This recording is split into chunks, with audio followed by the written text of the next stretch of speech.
So autonomous మోడ్ని ఎవరికి suggested అని చెప్పొచ్చు అంటే మనం ఫస్ట్ నుంచి చెప్తున్న ఇంపార్టెంట్ పాయింట్ అండి ఇది.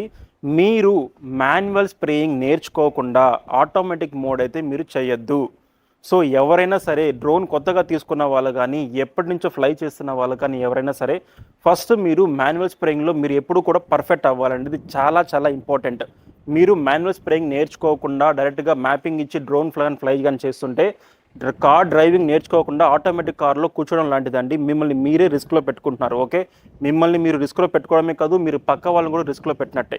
ఓకే, సో ఎప్పుడు కూడా ఎలాంటి కండిషన్లో అయినా సరే మనం డ్రోన్ని కంట్రోల్ చేయగల క్యాపబిలిటీ మనకి ప్రాక్టీస్ ద్వారానే వస్తుంది.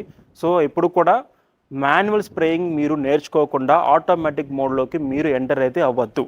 ఓకే, సో ఎలాగో ఆల్మోస్ట్ బయట మార్కెట్లో దగ్గర దగ్గర 95% మంది డ్రోన్ పైలట్స్ డ్రోన్ని ఫ్లై చేస్తున్నది మాన్యువల్గానే. సో చాలామందికి ఇది ఒక అడ్వాంటేజ్ అని కూడా చెప్పచ్చు.